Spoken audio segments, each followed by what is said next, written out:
Pensemos en un instituto cualquiera.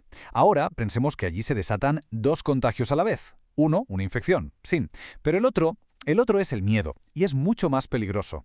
Hoy vamos a ver precisamente eso, cómo el pánico y la desinformación pueden llegar a hacer más daño que el propio virus.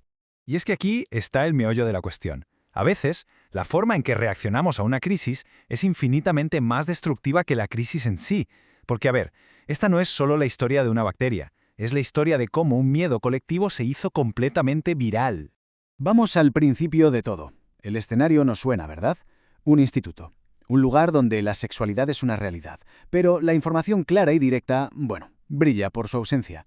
Y ese silencio, precisamente, es el caldo de cultivo perfecto para la que se va a liez. Y aquí es donde entra en juego el detonante de todo, un brote de clamidia. Pero ojo, la clave aquí no es la infección en sí misma, sino una característica que lo cambia absolutamente todo, que la mayoría de las veces es asintomática. O sea, es invisible. Claro.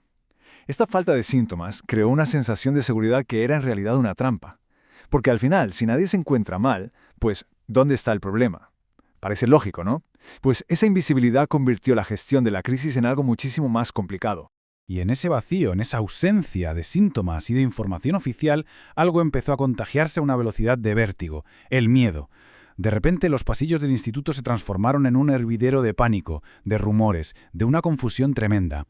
Es que el contraste es brutal. Por un lado tenemos la realidad médica. La clamidia, a ver, es una infección que se trata y se cura, es manejable. Y por otro, teníamos el rumor. Una especie de plaga imparable que desató un pánico social totalmente desproporcionado.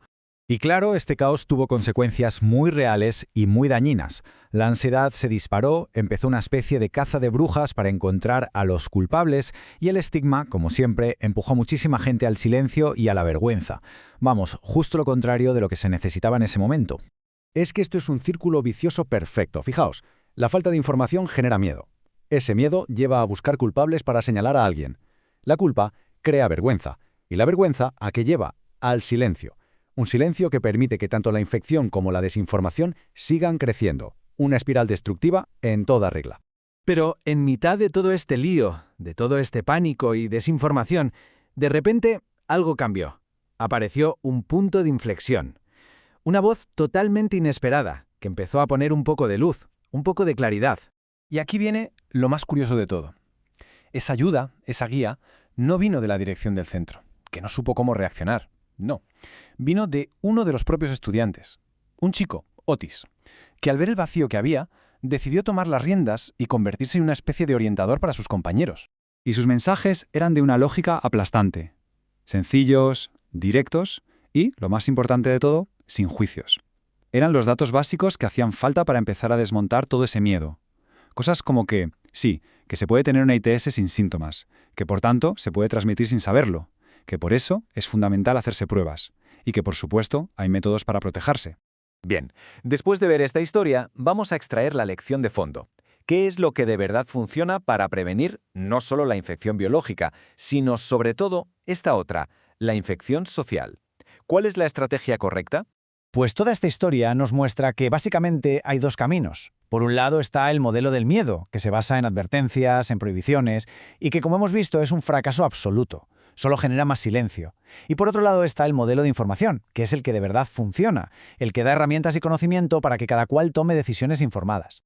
Al final, la prevención de verdad se sostiene sobre tres pilares, que son fundamentales. Primero, el conocimiento, para entender a qué nos enfrentamos. Segundo, la comunicación, hablar de ello sin tapujos para romper el estigma. Y tercero, el acceso a la sanidad, para poder hacerse pruebas y recibir tratamientos si es necesario. No tiene más misterio.